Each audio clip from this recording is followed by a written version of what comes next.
मात्र एक शमी पत्र और एक चावल का दाना शिवलिंग पर इस प्रकार से रखाना, जीवन की जो बड़ी से बड़ी मनोकामना है वह निश्चित ही परिपूर्ण होगी। नमस्कार साथियों, स्वागत है आप सभी का एक बार फिर से शिव की महिमा चैनल पर। देखिए, आज का यह वीडियो बहुत ही ज़्यादा खास और विशेष होने वाला है।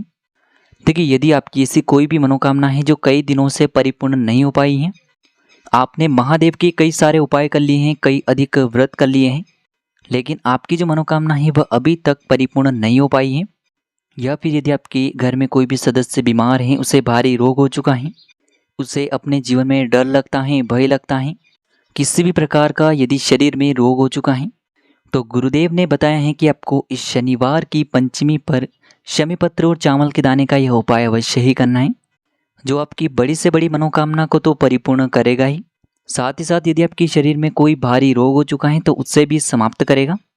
यह उपाय गुरुदेव ने अभी रुद्राक्ष महोत्सव के समय बताया है, और यह उपाय बहुत ही सुंदर हैं जो कि हम सभी को करना चाहिए। तो देखिए दोस्तों, पूज्य गुरुदेव की ही कथा को सुन करके और समझ करके ही आपको समझाने का पूरा प्रयास करेंगे, लेकिन उससे पहले वीडियो को लाइक करें, चैनल को सब्सक्राइब करें और सभी शिव भक्त कमेंट में श्री शिवाय नमस्तुभ्यम या फिर ओम नमः शिवाय जरूर लिखें। देखिए, इस वीडियो में हम 3 चमत्कारिक उपायों के बारे में जानेंगे। यह उपाय आपके जीवन में धन धान्य की वृद्धि करेंगे। अगर आपका समय से विवाह नहीं हो पा रहा है, या फिर आपका ऐसा कोई भी कार्य है जो रुका हुआ है, या फिर आपकी कोई भी मनोकामना है जो परिपूर्ण नहीं हो पा रही, तो यह उपाय आपकी सारी समस्याओं को समाप्त करने वाला है।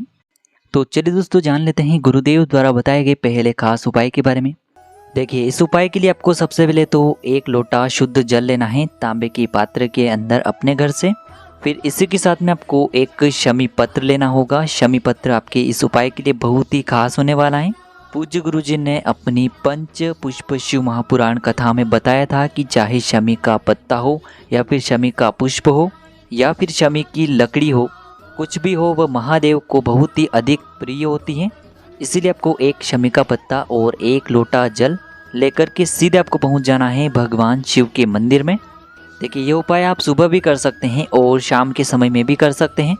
पूरे दिन में आप इस उपाय को किसी भी समय में कर सकते हैं, और यह उपाय आपको सिर्फ और सिर्फ शनिवार के दिन ही करना होगा। देखिए दोस्तों, सबसे पहले तो आपके पास जो 1 लोटा शुद्ध जल है, इसे आपको धीरे धीरे शिवलिंग पर अर्पित करते जाना है, और लगातार आपको श्री शिवाय नमस्तुभ्यम या फिर ओम नमः शिवाय इस मंत्र का जाप करते रहना है। इसके बाद आपके पास जो शमी पत्र है उसे आपको अपने सीधे हाथ में रखना है, यानी कि शमी पत्र की जो आखिर की डंडी होती है उसे आपको अपने सीधे हाथ से पकड़ना है, और माता पार्वती से आपको प्रार्थना कर लेनी है। देखिए, यह उपाय इसीलिए विशेष है क्योंकि इस उपाय को शिव और शक्ति वाला उपाय कहते हैं, क्योंकि इस उपाय में हम माता पार्वती से भी प्रार्थना करते हैं और महादेव से भी प्रार्थना करते हैं। तो सबसे पहले तो यह एक शमी पत्र आपको अपने सीधे हाथ में पकड़ना है और आपको माता पार्वती से प्रार्थना करनी है। फिर यह एक शमी पत्र आपको माता पार्वती का जो हस्तकमल होता है, कटी वाला भाग होता है, वहाँ पर स्पर्श करवा देना है। सामने आपको जो स्थान दिखाया जा रहा है, इस स्थान पर आपको ये शमी पत्र टच करवाना है।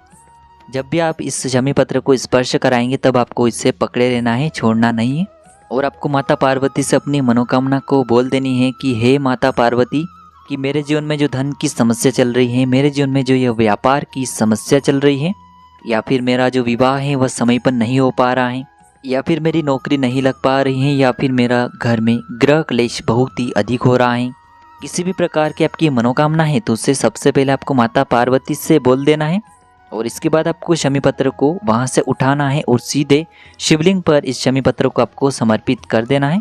फिर आपको अपनी उसी मनोकामना को महादेव से भी बोल देनी है। फिर इसके बाद आपको वापस अपने घर आ जाना है। पूज्य गुरुजी कहते हैं कि शनिवार के दिन किए जाने वाला यह एक शमी पत्ते का चमत्कारी उपाय आपकी बड़ी से बड़ी मनोकामना जो अभी तक अधूरी है, अभी तक परिपूर्ण नहीं हो पा रही है, वह महादेव की कृपा से और माता पार्वती की कृपा से बहुत ही शीघ्रता से परिपूर्ण हो जाएगी। अब दोस्तों, हम जान लेते हैं गुरुजी द्वारा बताए गए दूसरे विशेष और चमत्कारी उपाय के बारे में। यह उपाय विशेषकर उन लोगों को करना है जिनके शरीर में कोई भी भारी रोग हो चुका है, कोई भारी बीमारी हो चुकी है जो उनका पीछा छोड़ ही नहीं पा रही है। डॉक्टरों के यहाँ पर वह चक्कर लगा लगा कर परेशान हो चुके हैं, दवाई खा खा कर वह बहुत अधिक परेशान हो चुके हैं। तो ऐसे लोगों को यह उपाय करना है। इस उपाय के लिए आपको मात्र 1 लोटा शुद्ध जल लेना है तांबे के पात्र के अंदर। फिर इसी के साथ में आपको मात्र एक शमी पत्र ले लेनी है। फिर इसी के साथ में आपको एक प्यारी सी बेलपत्र ले लेनी है। देखिए बेलपत्र यदि आपको नहीं मिल पाती हैं तो आप भगवान शिव के शिवलिंग पर चढ़ी हुई बेलपत्र को पुनः शुद्ध जल से धो करके उसका उपयोग कर सकते हैं। ध्यान रखें कि बेलपत्र कहीं से भी खंडित नहीं होनी चाहिए। फिर इसी के साथ में आपको अंत में थोड़े से काले तिल भी ले लेने हैं। देखिए काले तिल आपको मात्र 1 चुटकी ले लेने हैं। अब यह सभी सामग्री लेकर के सीधे आपको पहुंच जाना है भगवान शिव के मंदिर में। यह उपाय भी आप सुबह से लेकर के शाम तक किसी भी समय कर सकते हैं। देखिए सबसे पहले तो आपके पास जो काले तिल के दाने हैं उन्हें आपको शिवलिंग पर समर्पित कर देने हैं और आपको शनिश्चर महादेव का मन में स्मरण कर लेना है। तो शनिश्चर महादेव का स्मरण करते हुए ये काले तिल के दाने सबसे पहले शिवलिंग पर अर्पित कर देने हैं। इसके बाद जो आप एक शमी पत्र लेकर के आए हैं उसे आपको अपने सीधे हाथ में पकड़ना है और आपको महादेव से प्रार्थना करनी है, शनिश्चर महादेव से प्रार्थना करनी है कि आपके शरीर में या फिर आपके घर के किसी भी सदस्य के शरीर में कोई भी भारी रोग हो चुका है, कोई भी भारी बीमारी हो चुकी है जो ठीक हो ही नहीं पा रही है, तो उसे आपको दूर करने के लिए प्रार्थना कर लेनी है। और फिर यह जो एक शमी पत्र है इसे आपको भगवान शिव के शिवलिंग पर अर्पित कर देनी है। इसके बाद आपको यह एक बेलपत्र अपने हाथ में रखना है और आपको शनिश्चर महादेव से प्रार्थना करनी है और फिर यह एक बेलपत्र भी आपको शिवलिंग पर अर्पित कर देनी है।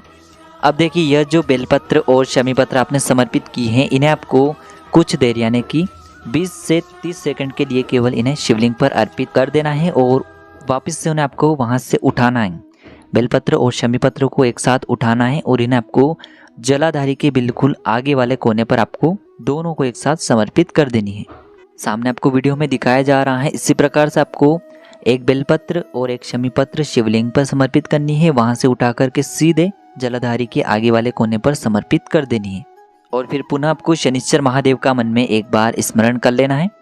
अब देखिए आपने जो शिवलिंग पर काले तिल समर्पित किए हैं उन्हें आपको शिवलिंग से उठा लेना है और आपको शनिश्चर महादेव से औषधि स्वरूप इन्हें प्राप्त कर लेना है। आपको प्रार्थना कर लेनी है कि हे मेरे महादेव, इन काले तिल को आप औषधि स्वरूप बना दीजिए जिससे कि इस बीमार व्यक्ति को उसकी बीमारी में आराम मिले। ऐसी प्रार्थना करते हुए यह काले तिल आपको शिवलिंग से उठा लेना है और सबसे अंत में जो आपके पास एक लोटा शुद्ध जल है इसे आपको अंत में धीरे धीरे शिवलिंग पर अर्पित कर देना है। श्री शिवाय नमस्तुभ्यम या फिर ओम नमः शिवाय इस मंत्र का जाप करते हुए। अब दोस्तों अंत में जो आपने काले तिल शिवलिंग से उठाए हैं उन्हें आपको सीधे लेकर के पहुंच जाना है अपने घर पर और जो आप काले तिल के दाने लेकर के गए हैं इनमें से आपको केवल 2-2 दाने काले तिल के प्रत्येक दिन उस बीमार व्यक्तियों को सेवन करवाना है। 2 दाने आपको सुबह सुबह खिला देना है और आपको हार्ट के ईश्वर महादेव का स्मरण कर लेना है। हार्ट के ईश्वर महादेव का स्मरण करते हुए 2-2 दाने प्रत्येक दिन आपको इन काले तिल का खिला देना है और आपको महादेव से प्रार्थना कर लेनी है कि इनकी बीमारी में इन्हें आराम दिलाएं। ऐसा आपको कुछ दिनों तक लगातार करना है। जब तक यह काले तिल चलेंगे उतने दिन आपको 2 दाने सुबह सुबह खिला देने हैं। पूज्य गुरु जी ने कहा है कि जो भी व्यक्ति काले तिल के दाने शिवलिंग पर समर्पित करके उसे औषधि के रूप में उस बीमार व्यक्ति को खिला देता है तो यकीन मानिए शनिश्चर महादेव की कृपा से उसकी बड़ी से बड़ी बीमारी भी दूर हो जाती है। अब जानते हैं गुरुजी द्वारा बताए गए तीसरे अंतिम और चमत्कारी उपाय के बारे में। देखिए यह उपाय भी आपके सारे कार्यों को सफल बनाने के लिए है। इस उपाय के लिए भी आपको मात्र 1 लोटा शुद्ध जल ले लेना है। इसी के साथ में आपको मात्र एक चावल यानी कि अक्षत का दाना ले लेना है और इसी के साथ में आपको एक प्यारी सी शमी पत्र ले लेनी है। अब देखिए मात्र तीनों सामग्री लेकर के सीधे आपको पहुंच जाना है भगवान शिव के मंदिर में। देखिए इस उपाय को भी आप सुबह से लेकर के शाम तक किसी भी समय कर सकते हैं। सबसे पहले तो आपके पास जो 1 लोटा शुद्ध जल है इसे आपको धीरे धीरे शिवलिंग पर समर्पित करते जाना है और लगातार आपको श्री शिवाय नमस्तुभ्यम या फिर ओम नमः शिवाय इस मंत्र का जाप करते रहना है। अब देखिए इसके बाद जो आप एक शमी पत्र लेकर के गए हैं, एक चावल का दाना लेकर के गए हैं, उन्हें आपको अपने सीधे हाथ में रखना है। अब देखिए इन एक शमी पत्र को, एक चावल को आपको अपने सीधे हाथ की हथेली से ही माता अशोक सुंदरी को स्पर्श करवाना है। आपको प्रार्थना करनी है कि मेरे जीवन की जो यह मनोकामना है यह परिपूर्ण ही नहीं हो पा रही है, धन दौलत की प्राप्ति नहीं हो पा रही है, व्यापार में लगातार हानि देखने को मिल रही है, नौकरी में सफलता नहीं मिल पा रही है, किसी भी प्रकार की मनोकामना है तो उसे परिपूर्ण करने के लिए आपको प्रार्थना कर लेनी है। तो आपको अपना जो सीधा हाथ है माता अशोक सुंदरी से स्पर्श करके आपकी जो भी मनोकामना है उसे बोल देना है और फिर मनोकामना को बोलने के बाद ये जो एक शमी पत्र है, एक चावल का दाना है, इसे आपको सीधे भगवान शिव के शिवलिंग पर अर्पित कर देना है और फिर से आपको वही मनोकामना को बोल देना है। पूज्य गुरुजी ने बताया है कि शनिवार के दिन किया गया यह उपाय माता अशोक सुंदरी से और महादेव से आपकी मनोकामना को निश्चित ही परिपूर्ण करवाएगा। तो देखिए दोस्तों, इस प्रकार से आज की इस वीडियो में हमने आपको शनिवार की इस पंचमी पर किए जाने वाले 3 महा उपाय बताएं। जो भी आपकी समस्या के लिए उचित हैं, सरल हैं, उसे आप कर सकते हैं। श्री शिवाय नमस्तुभ्यम। हर हर महादेव।